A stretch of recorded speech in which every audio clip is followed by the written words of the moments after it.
Hey, today we hear from a man whose father wanted to kill him for his conversion to Christianity. That story and more is next.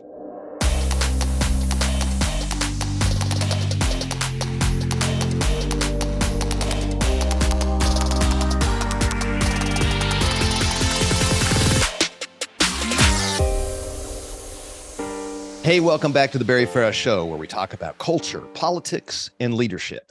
And it's all through the lens of freedom principles, the principles that government and society should defend.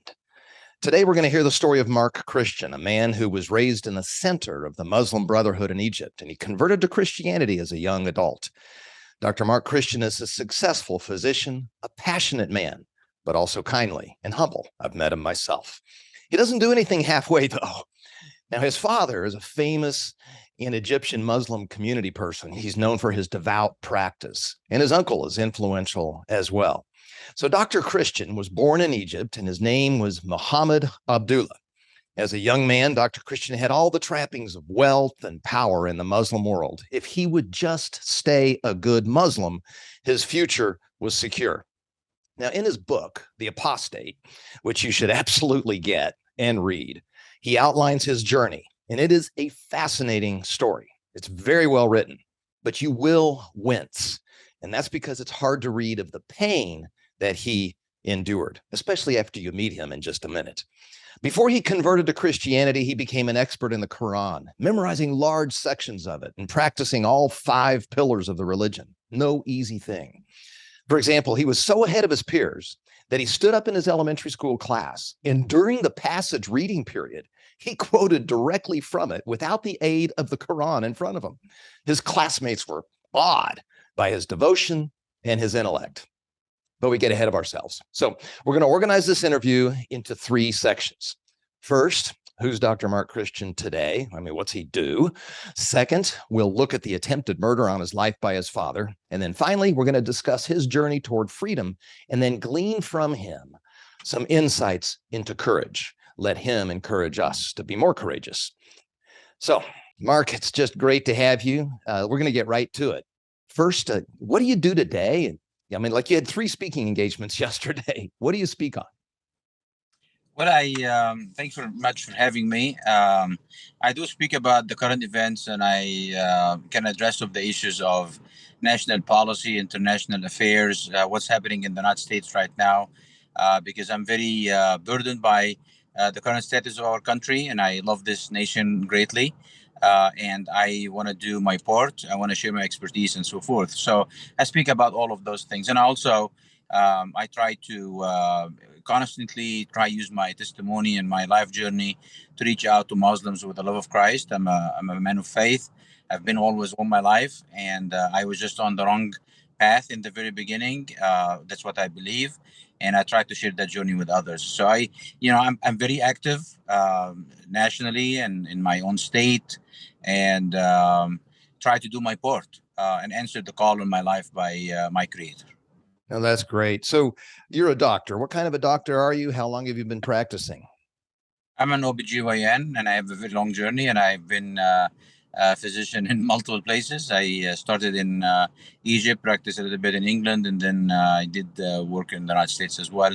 I went to pre-med in England, then medical school in Egypt, and then I got some extra studies in England and over here. So my profession is an OBGYN, delivering babies and doing women health. Wow, that's wonderful. Tell us about Global Faith. What is that, and what is your role in that? A platform that started around 12 years ago, and we our mission is to be advocates for the victims of Islam, champions of the United States Constitution, and more and most important thing for me and for our group is to be ambassadors of Jesus Christ. We're Christian first, and this is how we present ourselves. So we are presenting a message of love and care, even though that we get a lot of attacks, but none of the things that we say or do is trying to hurt anybody whatsoever. We speak truth to power. We try to do what we are called to do. Basically, we are hold meetings, public forums, educational, public educational meetings and conventions. We reach out to people one on one. We do everything we can to be answering the call in our lives by our faith and also for our country. Oh, that's fantastic. Wow. Like I said, you don't do anything halfway. So, what all the listeners want to know is how your dad tried to kill you. So, I read the story, and of course, that's scary enough. I've also heard a snippet of it from you personally, but we all want to hear it from you. So, if you wouldn't mind, tell us, how did he try to kill you, and why did he do that? Well, I don't really dwell on that as much. I mentioned in the book to explain things a little bit, but it's not the center of my life, even though it's a big event in my life. But the matter of fact is, my father and I had a very unique relationship. We have a very caring and loving relationship with each other, and that started from very young age, as you have mentioned, since I was 5 years old. This is really when we connected. Definitely he was my father since I was born, but when I really felt him in my life when I was 5 years, and our life grow into that direction, and I still have a connection with him today as that. And he's a great man. He's a man. He's dedicating his life to Allah and Islam beyond anything. Actually, I said that multiple times in my speaking. I wish we have many Christians today as much as my dad as a Muslim, because he's very dedicated. He never gives up and so forth.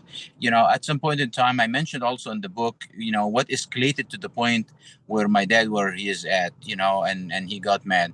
I became a threat to his faith, and I became a threat to his assurance to heaven, and according to Islam. So he took matters in his own hands, and and I mentioned the whole story in details in the book. But I forgive him, and I ask him for his forgiveness as well. And we have been talking since 2005 over the phone. Still, the tension is there. Still, no deep conversation like we used to be when I was a very good and faithful Muslim. But I pray for him daily, and I'm hoping that one day he will see the light the same like I have seen. Well, that's very gracious of you. Since it's sort of public and in the story in the book, for our listeners, Dr. Christian's life was in danger, and there was a trap set for him, and there was an explosion that was intended to kill him. He tripped, and if he didn't trip, he would have absolutely died in that explosion. But nevertheless, he's a very gracious man, as you've just seen right there, and still loves his dad a lot and wants him to enjoy the love of Christ as well. All right, let's go all the way back to you as a young child. So you were a very curious, prescient, precocious, high IQ student of Islam. No way you could question that. And you had a number of questions growing up, and some of them you were not allowed to probe. Your book does a brilliant job of revealing the layers of your misgivings and your doubts. You became kind of skeptical of some unexpected things for you. You couldn't explain certain basic historical things, even Mecca, and even your namesake, the prophet of the religion. Was he a legit prophet?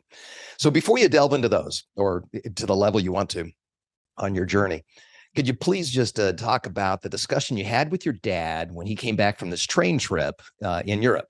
And you say the train trip just kind of changed everything for you. Your dad didn't have a real good answer when a Christian had said that Islam was a fake religion and was only spread by force, and it could only be held together by punishment for apostasy. The way your dad answered that question, even though it was not firsthand, but the way he told you that he answered that question kind of took you for a look. It kind of shocked you. Why did that change everything for you? I'm impressed by the way that you actually how much you read the book and how much I really appreciate you, and I hope that people will do the same thing actually when they look at this, because I poured my heart soul out, and I made myself very vulnerable in this book because I want people to be educated on the things that I grew up in, and to kind of eliminate some of the problems and the confusion that we have in our nation, in our midst today. Mm-hmm. But going back to what you mentioned, that story made a big imprint on my life. My dad made one of those trips to Europe like we used to do, and he was confronted by this man that I've never met in my life, and that man changed my own life without even meeting him. The thing is, this guy asked questions that is common sense, And I thought that yes, we should kind of flatten him by the truth about Islam and Muhammad, and tell him that what he thinks about Islam and the spread of Islam and the legitimacy of Muhammad, all of it is 100% Islam is true. Muhammad is a legitimate prophet, and it's spread because it's the truth and all the things that Muslims believe, and I myself included. But when my dad did not respond to him, I took it up to myself and says, I'm going to be better than my, I have this competitiveness in myself, and I want to take things, to a higher level, as you mentioned, probably. I didn't agree with you when you said that, when I don't do things halfway, but it seems like I have to, because this is exactly what happened. My dad did not answer the questions the way he did. So I said, maybe my dad is a very good Islamic preacher. He's a physician as well. He's an OBGYN, built an amazing, unbelievable career, came from absolutely nothing to be one of the most popular OBGYN doctors in Egypt, and not only in Egypt, but in the Middle East. And he built big hospitals, and also has a huge, big ministry of Islam, built the three big mosques and 9 Islamic schools, and wrote 16 books about Islam. I thought, you know what, I'm going to be better than all of that. I'm going to be actually go ahead and dig in Islam history, theology, and so forth, that I would be able to bring the truth about Islam more than anybody else ever in their life.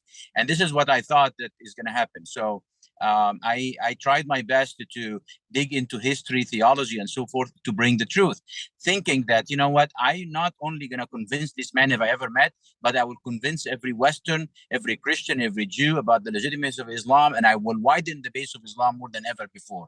But obviously, when I start digging, I found things that did not make sense as it should be. And obviously, I found that this man that I never met was actually telling the truth more than I thought he was.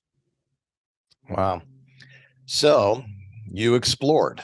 You couldn't verify the Muslim religion. You checked into the history of Mecca. You checked into some of the criteria for a legit prophet, and that train. Yeah, I wish we'll do the same thing about everything going on in our life. I wish people actually to take everything with skepticism, myself included, and I try to dig into the truth about everything that we are dealing with today. Maybe one thing of this book, it tells you that not everybody's going to deal with Islam, but I actually try to tell people that maybe it is good for us, all of us, from all sides, that we dig for the truth and find the truth for ourselves, instead of believing what they are been telling us or somebody is telling us. Take the challenge on yourself. Try to dig for the truth for your own life and for others and for their country, and to try to find the conclusion that you come up with, and be brave enough to confront and live with those truths that you did. As you can see in the book, when I even found the truth, I start to ignore them. I was very afraid to confront the truth that I was finding. But I took it upon myself that whatever the consequences, whatever they're gonna be facing, I'm gonna be going with the truth better than living in a lie and digging my head in the sand. No, that's fantastic. And so I take it you're an open platform, transparent kind of a guy. I try to be as much as I can. Yes. Yeah, and so you attempted to go back to your dad and to kind of give him a chance to give, really, the way I would describe it is due process for your findings. You're a young man, you're educated, you're obviously academically smart, you're doing very well in all of those areas. You passed all of your dad's very difficult tests, and you've got these questions and these issues with the Muslim religion. You hadn't quite yet converted at this time to the Christian faith, but the Muslim religion to you appeared to be wanting. And so you went to your dad and you gave him kind of a full berth to attempt to convince you of how you were wrong, which I thought was impressive. You gave him a chance to give answers to you to kind of clear things up, but that didn't go so well. It was a turning point in my life, because right before that meeting, and I tried to avoid that meeting a couple of times, as mentioned in the book, and I shared all my emotions and feelings in the book during those times, because I want people to see how it looks like.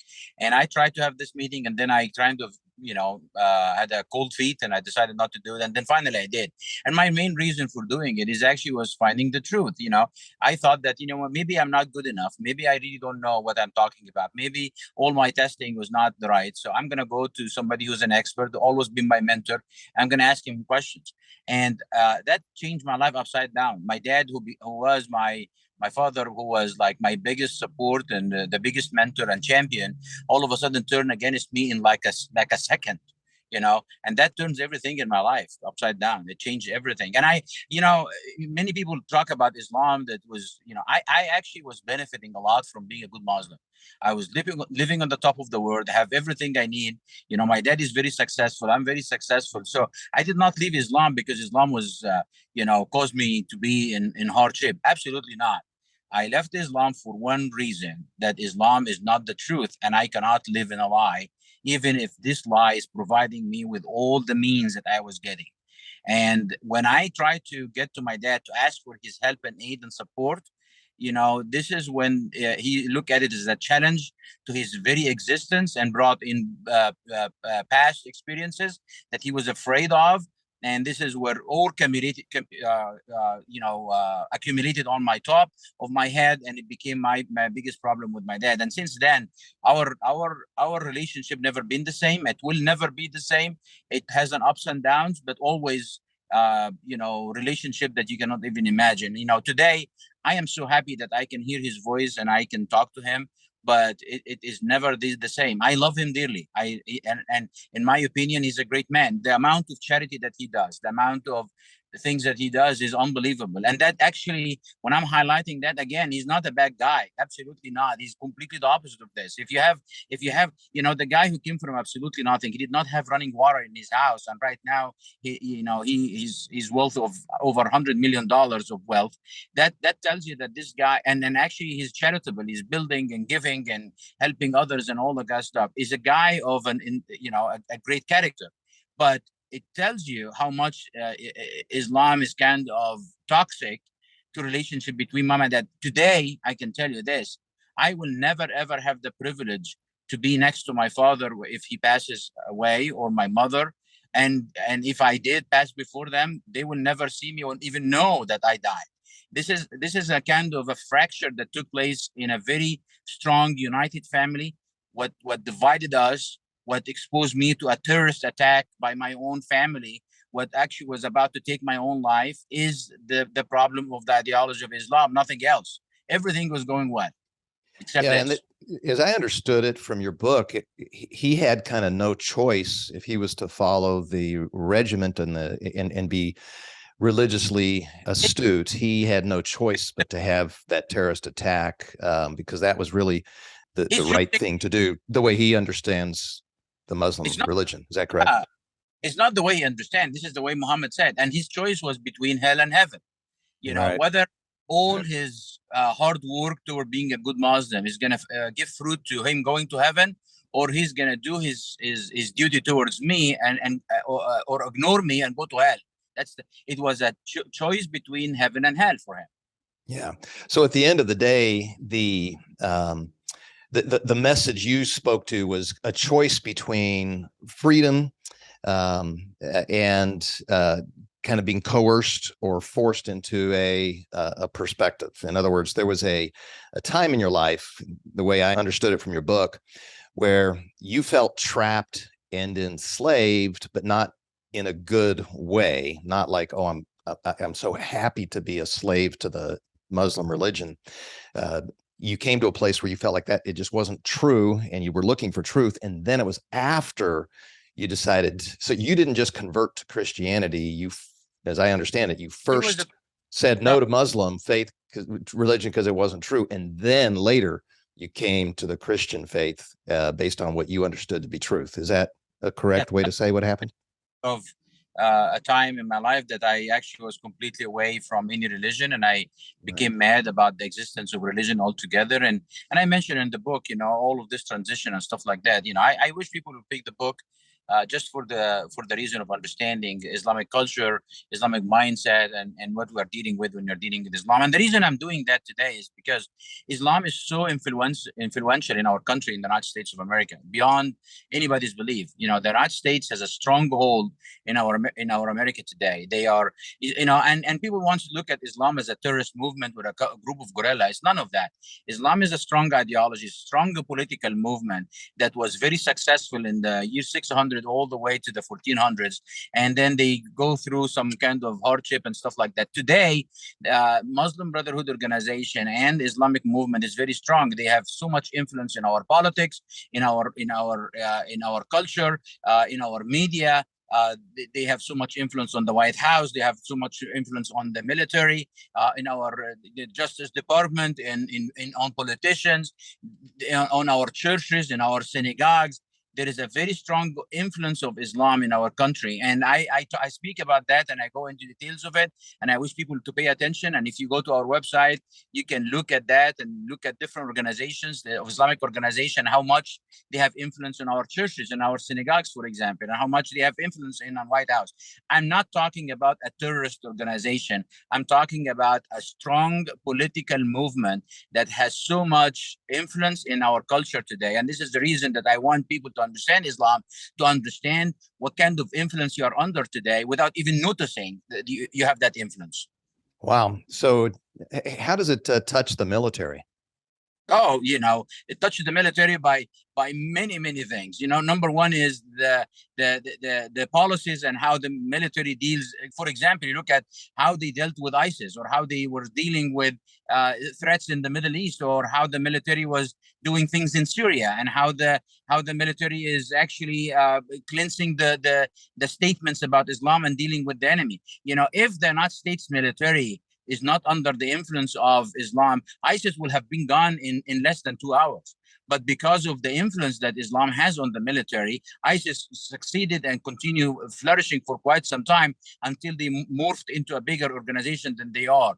I'm not saying that Islamic organizations help ISIS, but when we do not identify or understand what you are dealing with, then you have a bigger problem that you are dealing with. That this problem will grow into becoming a bigger problem. That's fascinating. And you say it's not just a religion, it's a political movement. What is the political movement most closely connected to in the US? I mean, does it align with a certain party, or is it more issue based, or how does that express itself?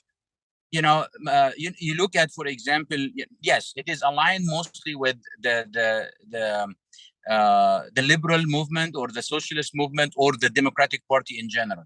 Okay. And leaders of the Muslim Brotherhood have talked about that in details. But that does not mean that they stop there. They actually venture out into old Republicans. You have seen the influence of the Muslim Brotherhood and Islam on President George W. Bush, for example. Right after 9/11, there is an iconic picture that George W. Bush was standing in the Islamic mosque in D.C.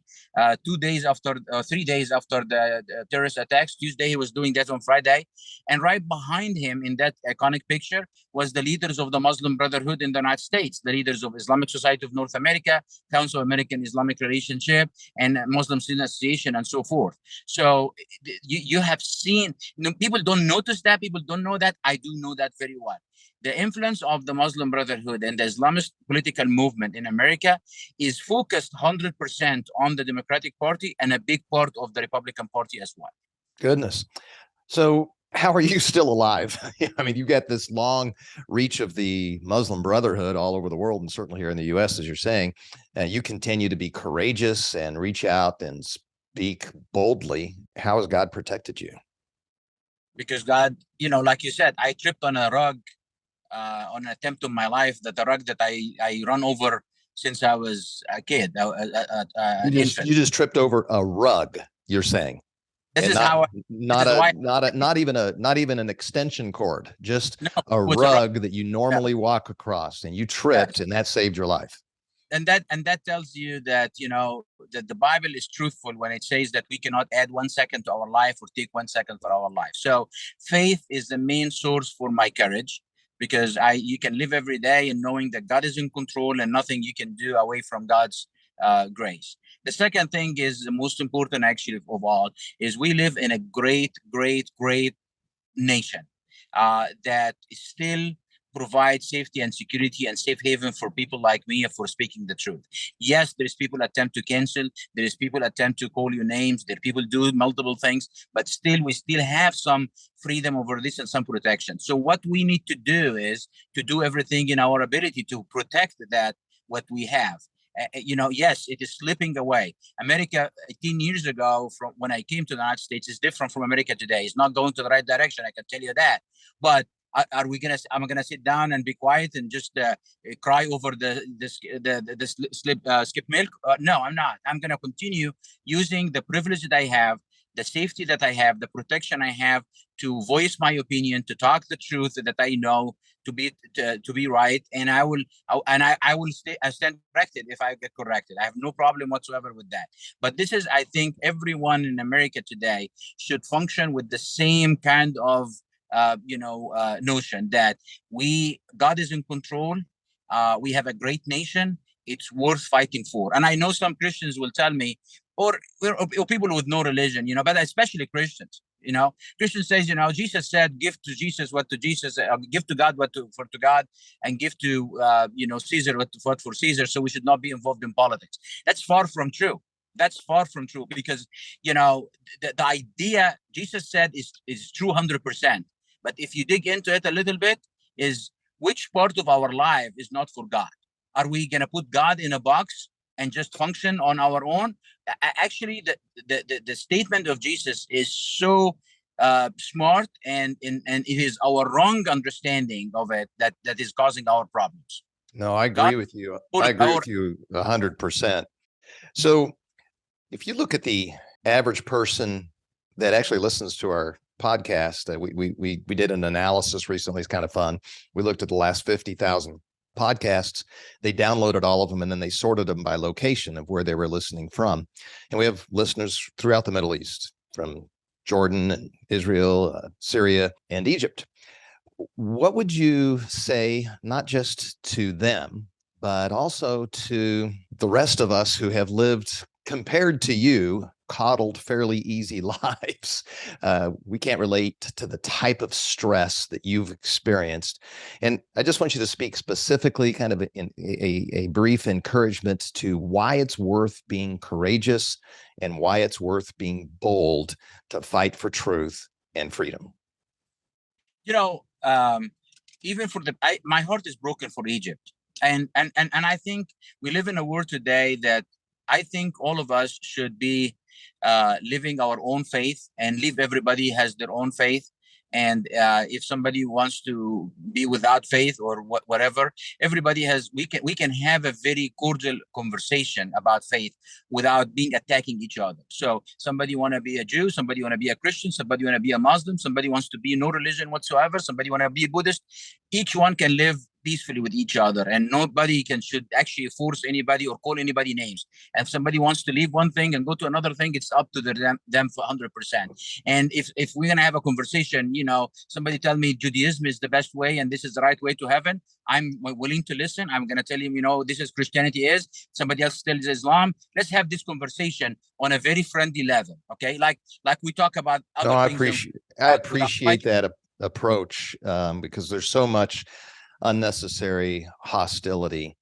And you've been a model of endeavoring to lace your conversion with kindness. A lot of folks have an edge, sharp elbows when they talk about it, but you, if anything, you speak to your whole conversion experience with an enormous amount of grace and love, which is proof that you still have a lot of family that you love very deeply that don't share your belief in the Christian faith. Would that be fair to say?